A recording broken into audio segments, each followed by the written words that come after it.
Hello everyone, my name is Akash Sharawat and I am here with Lecture 9 in the Science and Technology segment of Civil Services Smart Crash Course for Prelims 2020. Alright, so this is the Lecture 9 in Science and Technology segment और इस lecture में हम जिस topic के बारे में detail में discuss करेंगे वो है डिफेंस टेक्नोलॉजी। चालू करते हैं। डिफेंस टेक्नोलॉजी में जो यूपीएससी है, यूपीएससी प्रीलिम्स है, जितना मेरा 6 साल का सक्सेसफुल प्रीलिम्स का जो एक्सपीरियंस है, यूपीएससी अगर इस सेगमेंट से सवाल पूछती है डिफेंस टेक्नोलॉजी, तो वो सवाल पूछती है क्या तो मिसाइल से पूछती है, या कोई रिसेंटली इंडिया ने किसी कंट्री के साथ कोई अच्छा सा सेगमेंट या डील साइन कर रखी है उसके ऊपर सवाल पूछा जा सकता है, या फिर सबमरीन्स के ऊपर सवाल पूछा जा सकता है, या mostly aircraft carriers, missiles, aircraft carriers, submarine. इसके अलावा मुझे नहीं लगता कि यूपीएससी ज़्यादा किसी टॉपिक पे इस सेगमेंट में डील करती है। But yes, keep in mind कि अगर कोई भी रिसेंट करंट अफेयर में डील हुई है regarding defence technology, it is always good to keep a tab up on it. चलते हैं आगे। सबसे पहले हम मिसाइल के बारे में थोड़ा सा देख लेते हैं कि जो मिसाइल्स होती हैं वो दो तरह की मिसाइल्स होती हैं। एक होती है क्रूज मिसाइल और दूसरी होती है बैलिस्टिक मिसाइल। देखो, दोनों के बीच में अंतर समझना काफ़ी इजी है, it's not that difficult a job. देखिए, जो क्रूज मिसाइल है, जो नाम है क्रूज, वो अपने आप एक चीज़ शो करता है कि what do you mean by the term cruise. जैसे आप गाड़ी चला रहे हो, अब गाड़ी को क्रूज मोड में चला सकते हैं, दैट यू जिधर आपको चलना है आप उधर स्टेयरिंग घुमा दो, मतलब every navigation is under your control.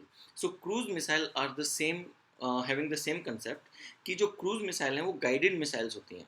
उनको आप गाइड कर सकते हो और उनका टारगेटेड नेविगेशन सिस्टम भी है। यानी आप डिसाइड कर सकते हो कब क्रूज मिसाइल को किधर शिफ्ट होना है।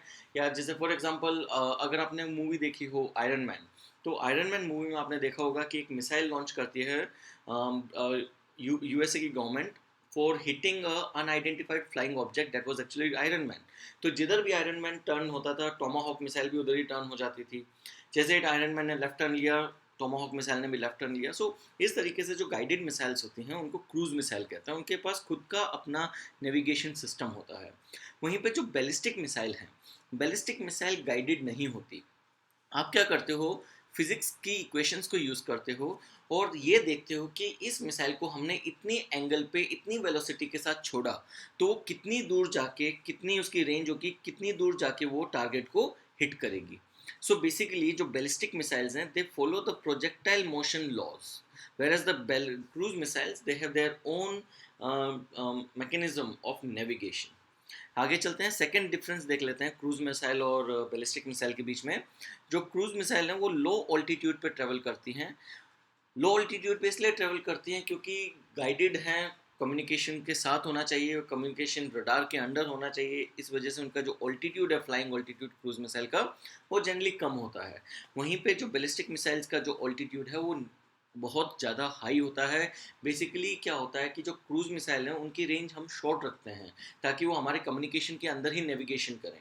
लेकिन जो बैलिस्टिक मिसाइल्स होते हैं उनकी हम जो रेंज चाहते हैं, it should be a very large range. तो हमें क्या होता है कि जो एटमॉस्फेयर का फ्रिक्शन है उसे अवॉइड करना होता है। तो एटमॉस्फेयर के फ्रिक्शन को अवॉइड करने का सबसे बढ़िया तरीका है कि बैलिस्टिक मिसाइल्स को अपर एटमॉस्फेयर में ले जाके आप लॉन्च करो। तो उससे क्या होगा, एटमॉस्फेरिक फ्रिक्शन नहीं होगा तो उसकी रेंज बढ़ जाएगी। एम आई राइट? सो इस वजह से जो बैलिस्टिक मिसाइल्स होती हैं वो हाई ऑल्टीट्यूड होती हैं, जो क्रूज मिसाइल्स होती हैं वो लो ऑल्टीट्यूड होती हैं। क्योंकि वो लो ऑल्टीट्यूड होती हैं, क्योंकि उनको नेविगेशन के अंडर रहना होता है, क्योंकि आपको उसके साथ कम्युनिकेशन रखना है, इस वजह से जो क्रूज मिसाइल्स होती हैं they are not very long range missiles. Also कि ये जो क्रूज मिसाइल हैं ये एटमॉस्फेयर के अंदर ट्रेवल कर रही होती हैं, तो जब ये एटमॉस्फेयर के अंदर ट्रेवल करती हैं तो they experience frictional drag. Frictional drag की वजह से भी उनकी रेंज काफ़ी हद तक रिड्यूस हो जाती है। तो जो क्रूज मिसाइल्स होती हैं, they are short range having approximately 300 to 1000 kilometres range, whereas the cruise missiles, ballistic missiles can have very large range. It can be 1000 kilometer, it can be up to 20,000 kilometer. और ये मजाक की बात नहीं है, USA और China जैसी countries हैं, उन्होंने कई ऐसी बैलिस्टिक मिसाइल्स डेवलप कर ली हैं जो दुनिया के किसी भी कोने में स्ट्राइक कर सकते हैं।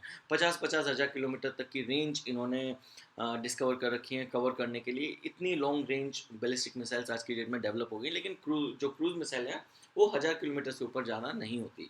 जैसे फॉर एग्जांपल, अगर आप ब्रह्मोस क्रूज मिसाइल देखें इंडिया की, उसकी जो रेंज है वो 290 किलोमीटर से 450 किलोमीटर है। वहीं पे निर्भय की जो रेंज है वो 700 किलोमीटर से 1000 किलोमीटर है। और वहीं पे अगर आप अग्नि 5 की रेंज देखें वो है 5000 किलोमीटर। अग्नि 6 की रेंज है 8000 से 10,000 kilometre.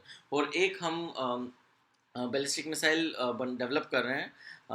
The name of that ballistic missile is I am forgetting that name, आगे आएगा वो, उसकी भी रेंज 10,000 किलोमीटर है। So by this way, जो ballistic missiles are, they can be tens of thousands of kilometer range covering, whereas the cruise missile they have to be under 1000. Apart from this, क्योंकि जो cruise missile हैं वो आपके atmosphere में travel करती है, उनका नेविगेशन आपको कंट्रोल करना होता है, इसलिए उनकी जो स्पीड होती है वो लो टर्मिनल स्पीड होती है। Whereas the cruise ballistic missile they have very high terminal speed. यहाँ पे अगर आप अपनी स्क्रीन पे देखेंगे तो एक चीज़ लिख रखी है मैंने, ICBM। ICBM होता है inter continental ballistic missiles. Inter continental ballistic missiles वो बैलिस्टिक मिसाइल्स होते हैं जिनकी रेंज 5000 किलोमीटर से ज़्यादा होती है। वो बैलिस्टिक मिसाइल जिनकी रेंज 5000 किलोमीटर से ज़्यादा होगी, आप उनको इंटर कॉन्टिनेंटल बैलिस्टिक मिसाइल की का दर्जा प्रोवाइड करेंगे। एंड लास्टली, क्योंकि जो क्रूज मिसाइल हैं उनकी स्पीड भी कम है, उनकी हाइट भी कम है, and that is the reason that they are very vulnerable to intercept. आप क्रूज मिसाइल को बैलिस्टिक मिसाइल के मुकाबले इंटरसेप्ट इजीली कर सकते हो। जो बैलिस्टिक मिसाइल हैं उनको बीच में रोकना, उनको बीच में डिस्ट्रॉय करना, इंटरसेप्ट करना थोड़ा डिफिकल्ट है। अगर थोड़ा सा और मैं यहाँ पे एक और आपको डिफरेंस बता दूँ, तो प्रिसीजन जो होता है वो बैलिस्टिक मिसाइल का कम होता है, और क्रूज मिसाइल का प्रिसीजन जो होता है it is more. So cruise missile has high precision, whereas the ballistic missile has low precision. चलते हैं आगे। बैलिस्टिक मिसाइल्स हमने डिस्कस किया। तो बैलिस्टिक मिसाइल के संदर्भ में ही एक इंपॉर्टेंट टेक्नोलॉजी है जो काफ़ी हद तक करंट अफेयर में भी रही है, उसका नाम है MIRV। MIRV स्टैंड करता है about multiple independently re entry vehicles, multiple independently targetable re entry vehicles, MIRV, which is actually a ballistic missile technology. तो इसमें बेसिकली क्या होता है कि जैसे अगर आप देखेंगे कि एक बैलिस्टिक मिसाइल है, एक बैलिस्टिक मिसाइल के अंदर आपने एक न्यूक्लियर वॉरहेड डाल दिया या एक बॉम्ब डाल दिया, वो जाएगा और अपने टारगेट को हिट करेगा। लेकिन इसमें जो ये MIRV है, इसके अंदर आप क्या करते हैं, इसके अंदर आप जहाँ पे आपने बैलिस्टिक मिसाइल में पहले आप एक वॉरहेड डालते थे, एक बॉम्ब डालते थे, अब आप मल्टीपल छोटे छोटे बॉम्ब्स अंदर ही फिट कर देते हो। तो जैसे ही ये बैलिस्टिक मिसाइल जाएगी, इसके ऊपर का शेल खुल जाएगा और एक एक करके अलग अलग जगह पे जो इंडिपेंडेंटली टारगेटेबल व्हीकल्स हैं वो रिलीज हो जाएंगे। जैसे पहला वाला टारगेट यहाँ पे हिट करेगा, दूसरा वाला टारगेट यहाँ हिट करेगा, तीसरा वाला टारगेट यहाँ हिट करेगा। तो एक तीर से कई निशान हैं। Alright, so that is what MIRV is all about. So basically you are developing a technology जिसमें multiple warheads can be carried by one single missile, and therefore multiple targets can be hit by just launching one missile.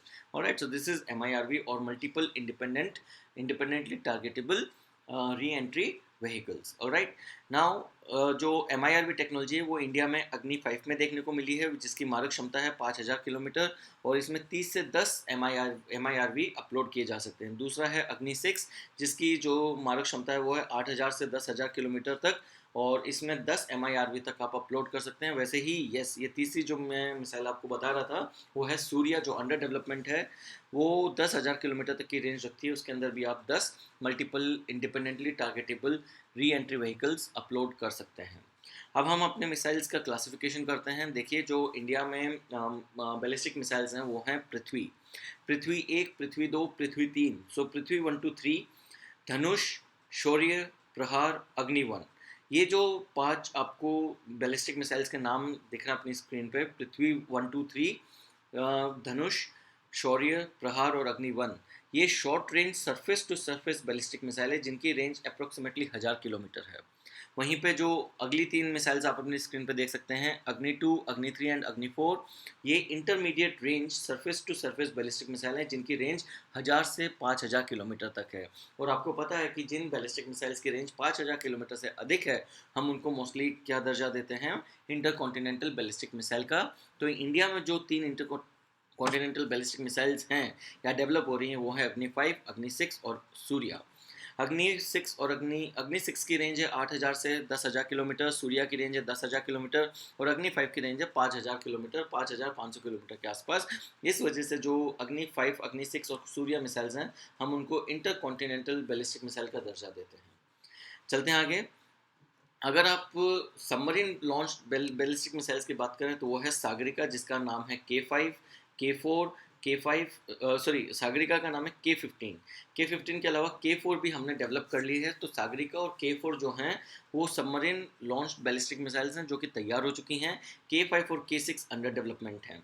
जो ये सागरिका है, Sagarika is the replica of Shaurya land based cruise missile. So Sagarika is naval version of Shaurya missile. ठीक है, चलिए आगे बात करते हैं surface to air short range ballistic missiles के बारे में। तो वो हैं आपकी Trishul, Akash, Maitri, Revathi, Rohini, Barak eight and Igla S. So these are the important 7 surface to air short range missiles. इसमें जो मैत्री है ये लैंड बेस्ड है, मैत्री का नेवल वर्जन है रेवती, और मैत्री का एयर या एयरक्राफ्ट लॉन्च वर्जन है Rohini. But these are surface to air short range missiles. Apart from this there is one very important air to air missile जो यूपीएससी ने पूछा है सवाल जिसके बारे में, वो है अस्त्र, जो एयर टू एयर मिसाइल है। इसके अलावा जो नाग, जो एंटी टैंक मिसाइल्स की बात करें, एंटी टैंक गाइडेड मिसाइल्स, तो उसमें आता है Nag, Helina, Spike, Milan and Spice 2000। इसमें जो स्पाइक और स्पाइस 2000 है वो हमने इसराइल के साथ डेवलप करी है, और मिलान हम फ्रांस के साथ डेवलप कर रहे हैं। अब ये मिलान है कि मिलन है कुछ फर्क नहीं पड़ता। ठीक है, चलिए आगे चलते हैं। अब हम हमारी इम्पोर्टेंट क्रूज मिसाइल्स के बारे में थोड़ी सी बात कर लें। जो हमारी इम्पोर्टेंट क्रूज मिसाइल्स हैं उसमें सबसे पहले आएगी निर्भय मिसाइल। निर्भय मिसाइल जो है वो एक सबसोनिक क्रूज मिसाइल है। सबसोनिक क्रूज मिसाइल का मतलब क्या है, उसकी स्पीड साउंड की स्पीड से कम है।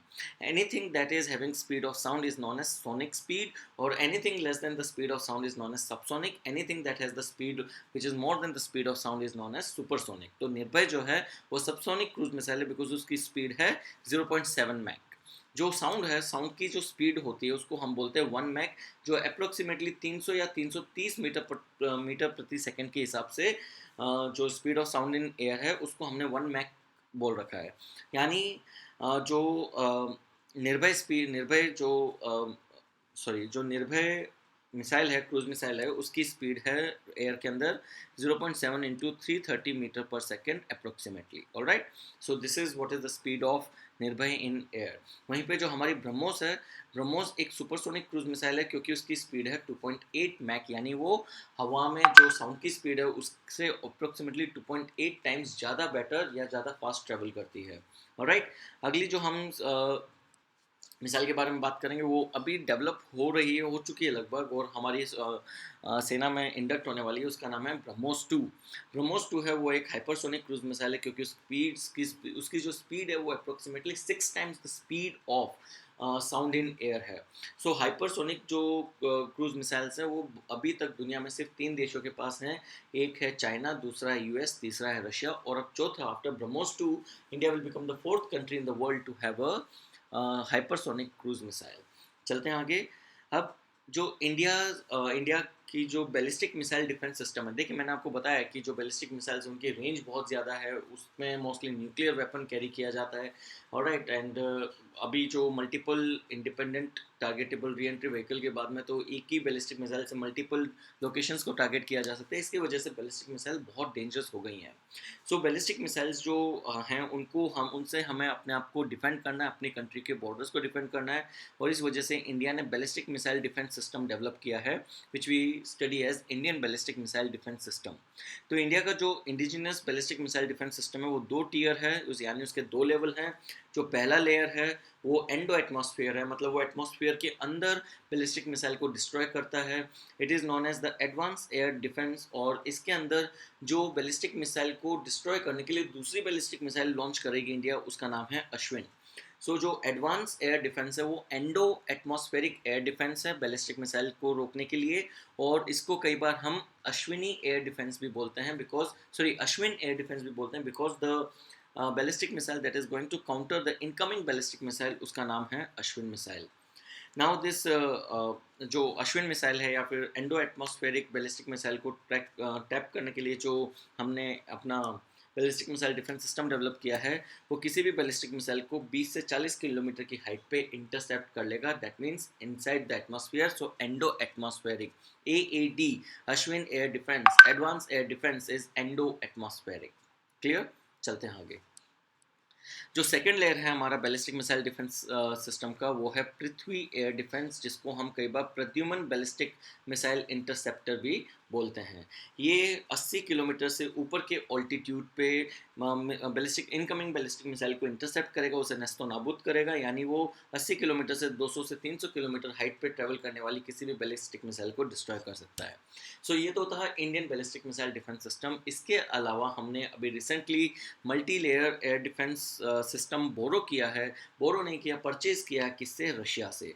सो India has recently purchase multi layered air defence which is known as S-400 Triumph multi layered air defence system, जो हमने रशिया से परचेज किया है, विच कैन इंटरसेप्ट कोई भी aerial vehicle. It is not just intercepting the ballistic missile, it can intercept any aerial vehicle till a height of till a range of 400 kilometre. So Bharat के boundary से 400 kilometre के चारों तरफ जो area है, उसमें कोई भी फ्लाइंग ऑब्जेक्ट है, चाहे वो हेलीकॉप्टर हो, चाहे वो फाइटर जेट हो, चाहे वो बैलिस्टिक मिसाइल हो, चाहे वो UAV यानी ड्रोन ही क्यों ना हो, उसको आप 30 किलोमीटर की हाइट तक डिस्ट्रॉय कर सकते हैं यूजिंग S-400 ट्रायम्फ सिस्टम। सो जब S-400 ट्रायम्फ सिस्टम इंडिया ने रशिया से परचेज करा, उस टाइम पे जो अमेरिका है उसको बहुत बुरा लगा, क्योंकि अमेरिका चाहता था कि इंडिया अमेरिका से S-400 का ऑल्टरनेटिव खरीद ले, which was in the form of terminally high altitude air defence third और पेट्रियट मिसाइल। और थर्ड कंट्रोवर्सी के ऊपर यूपीएससी ने 2018 प्रीलिम्स में सवाल पूछ लिया है। यानी मिसाइल एक ऐसा सेगमेंट है, रिसेंट डील्स ऐसी सेगमेंट है जहाँ से यूपीएससी सवाल पूछती है। ये मैं नहीं, मेरा 6 साल का सक्सेसफुल प्रीलिम्स का एक्सपीरियंस बोल रहा है। I am never fall short of clearing the prelims. मैंने हमेशा प्रीलिम्स को कम से कम 30 से 40 नंबर ऊपर क्रैक किया। So I have certain confidence that I can use and tell you this information. चलते हैं आगे। अब हम बात करेंगे इम्पोर्टेंट आर्म्ड वेसल्स के बारे में। सबसे इम्पोर्टेंट आर्म वेसल है वो है हमारे नेवी के एयरक्राफ्ट कैरियर्स। तो हमारी नेवी के जो एयरक्राफ्ट कैरियर्स हैं, दे आर INS विक्रांत। सबसे पहला जो हम एयरक्राफ्ट कैरियर डिस्कस करेंगे वो है INS Vikrant. Alright, so this INS Vikrant जो है, दिस INS विक्रांत, ये इंडिया का सबसे पहला एयरक्राफ्ट कैरियर था जिसको 1997 में डीकमीशन कर दिया गया after 37 years. Alright, remember this. 1960 में ही इसने सर्विस देनी चालू करी थी, 1997 में इसको हमने ले ऑफ कर दिया। It served 37 years in both Indian as well as the British Navy simultaneously. Second important aircraft carrier जो हमें डिस्कस करना है वो है INS विराट। INS विराट भारत का दूसरा और लॉन्गेस्ट सर्विंग एयरक्राफ्ट कैरियर था। ऑलराइट, विमान वाहक युद्धपोत जो है वो सेकंड और लॉन्गेस्ट सर्विंग था, जिसको हमने डिकमीशन किया 2017 में। हाल फिलहाल 3 साल पहले इसको डिकमीशन किया है। ऑलराइट, इसने हमारी नेवी को 30 साल सर्व किया, और हमारी नेवी में आने से पहले 26 साल इसने रॉयल ब्रिटिश नेवी को सर्व किया as Her Majesty ship Hermes. So HMS Hermes, Her Majesty ship Hermes was the name of INS Virat before INS Virat was inducted into Indian Navy. Alright, clear a point? चलें आगे। Okay, जो तीसरा important विमान वाहक युद्धपोत जो हमें discuss करना है वो है INS विक्रमादित्य। ये जो INS विक्रमादित्य है, ये एकमात्र हमारा ऑपरेशनल एयरक्राफ्ट कैरियर है जिसको हमने 2013 में इंडक्ट किया after leasing it from Russia, और रशिया में ये एडमिरल गोर्शकोव के नाम से सर्विस दे रहा था। उसके अलावा अभी जो नेक्स्ट इम्पोर्टेंट करंट अफेयर से रिलेटेड इम्पोर्टेंट एयरक्राफ्ट कैरियर है जिसके बारे में हमें चर्चा करनी है वो है INS Vikrant. INS Vikrant stand for IAC-1. IAC-1 means it is the first indigenous aircraft carrier of the country which our navy is independently building. Alright, और ये 2020 यानी कि इस साल हमारी नेवी में इंडक्ट होने की संभावना है। ऑलराइट, चलते हैं आगे। INS विशाल, जो अनदर इम्पोर्टेंट एयरक्राफ्ट कैरियर है वो है INS विशाल। और ये जो INS विशाल है ये 65,000 टन नेवल सुपर कैरियर है, और ये it will be constructed on the lines of her Majesty ship Elizabeth of UK। तो UK की जो रॉयल नेवी है उसमें एक शिप है which is a super vessel ship जिसका नाम है हर मेजेस्टी शिप एलिजाबेथ। उसकी लाइन पे इंडिया 65,000 टन का नेवल सुपर कैरियर डेवलप कर रही है अंडर द टाइटल INS विशाल। चलते हैं दोस्तों अगले इंपॉर्टेंट कंसेप्ट के बारे में, और वो है important submarines of the country. अगर आप सबमरीन हैं जो आपकी पनडुब्बी हैं, तो पनडुब्बी को अगर आप क्लासिफाई करेंगे तो दो तरह की पनडुब्बी होती है, दो तरह की सबमरीन होती हैं, conventional submarine and nuclear powered submarine. Conventional submarine जो है वो हमने प्रोजेक्ट 75I के अकॉर्डिंगली डेवलप कर रहे हैं। जो करंट अफेयर है इससे रिलेटेड वो है प्रोजेक्ट 75I। जो प्रोजेक्ट 75I है उसके अंतर्गत हम 6 स्कॉर्पियन क्लास सबमरीन्स डेवलप करेंगे with technology transfer from France. Alright, वहीं पे जो आपकी न्यूक्लियर पावर्ड सबमरीन हैं they can be further classified into two categories, SSN and SSBN. SSN stands for Submersible Ship Nuclear and SSBN stands for Submersible Ship Ballistic Nuclear. SSN और SSBN के बीच में क्या differences है ये हम आगे discuss करेंगे। पहले हम थोड़ा सा प्रोजेक्ट 75I के बारे में देख लें। तो मैंने आपको बता दिया कि जो प्रोजेक्ट 75I है ये 6 स्कॉर्पियन क्लास सबमरीन इसके अंतर्गत आप फ्रांस से टेक्नोलॉजी ट्रांसफर के साथ पर बोरो कर रहे हैं, परचेज कर रहे हैं। ऑलराइट, और ये जो 6 सबमरीन आपने खरीदी हैं उनका नाम है INS कलावरी जो 2017 में इंडक्ट हो गई, INS कंधेरी 2019 में इंडक्ट हो गई, INS करंज 2019 में इंडक्ट हो गई। अभी 3 और सबमरीन्स इंडक्ट होंगी, INS वेला, INS वगीर और INS वक्शीर। ऑलराइट, ये फ्यूचर में इंडक्ट होंगी, लेकिन ये 6 की 6 जो सबमरीन हैं कलावरी, कंधेरी, करंज, वेला, वगीर और वक्शीर, ये 6 की 6 सबमरीन किसका पार्ट हैं? ये 6 की 6 सबमरीन पार्ट हैं प्रोजेक्ट 75I का। इसमें बहुत इंपॉर्टेंट चीज़ है जो आप नोट करेंगे, ये जो कलावरी, कंधेरी, करंज और वेला, ये 4 जो सबमरीन हैं 75I की, ये कन्वेंशनल सबमरीन हैं जो कि आम कॉमन सबमरीन जो हर कंट्री के पास हैं, they are the conventional submarine. थोड़ा बहुत अंतर हो सकता है बट लार्जली फंक्शनिंग के नाम पे दे आर ऑलमोस्ट सिमिलर। लेकिन वहीं पे जो वेला, वगीर और वक्शीर हैं, ये 3 ऐसी सबमरीन हैं, सॉरी वगीर और वक्शीर। सो ये 4 जो हैं वो कन्वेंशनल हैं, कलावरी, कंधेरी, करंज और वेला। लेकिन वक्शीर और वगीर जो हैं they are fitted with something which is known as air independent propulsion system. This technology, air independent propulsion system, is going to keep the submarine submerged for a longer duration, increasing its stealth capacity। यानी बिना पकड़ में आए, बिना surface पे आए, ये काफ़ी देर तक पानी में रह सकती है अगर किसी भी सबमरीन के अंदर एयर इंडिपेंडेंट प्रोपल्शन सिस्टम है। Alright, is it clear? So ये डीजल सबमरीन है 6 की 6, जिसमें पहली 4 कन्वेंशनल डीजल सबमरीन है और जो आखिरी 2 हैं वो एयर इंडिपेंडेंट प्रोपल्शन सिस्टम के साथ फिटेड हैं, तो वो थोड़ी सी बेटर हैं कन्वेंशनल के मुकाबले।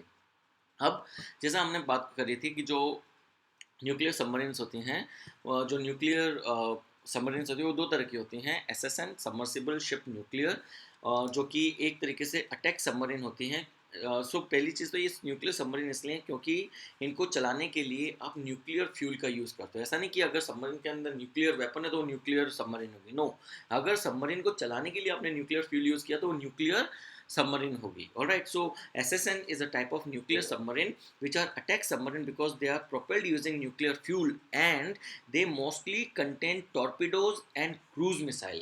इनके अंदर मोस्टली क्या होता है, टॉर्पिडोज होते हैं और क्रूज मिसाइल होते हैं which are conventional weapon and therefore they are known as attack submarine. क्योंकि आप न्यूक्लियर वेपन के साथ एकदम से अटैक नहीं करेंगे, आप अटैक करेंगे कन्वेंशनल वेपन के साथ। Alright, so these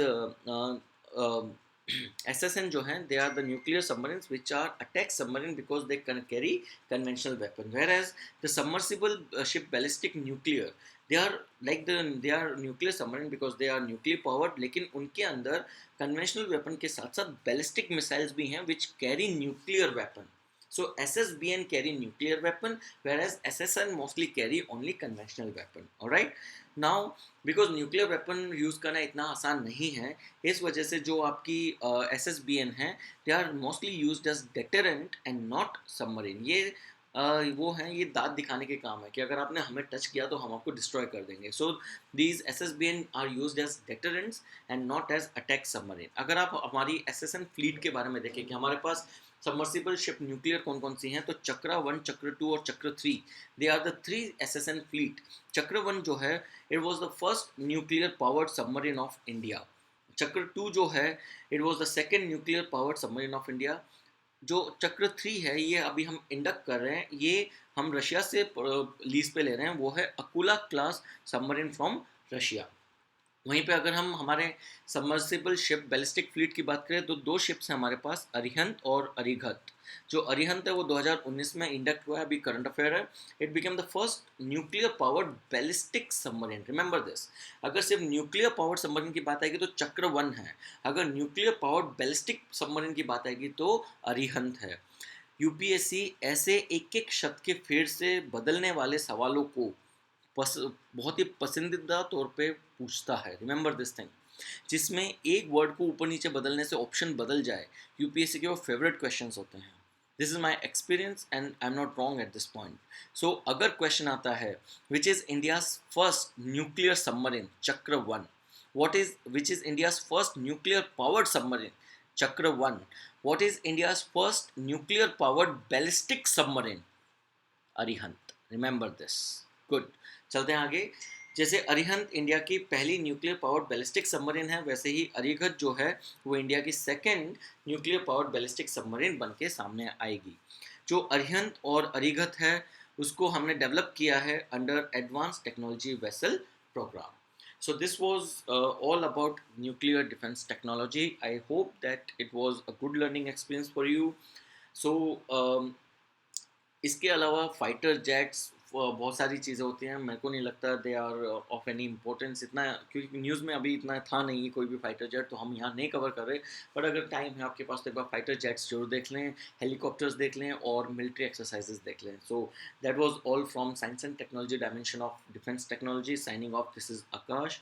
have a great day ahead, take care and bye.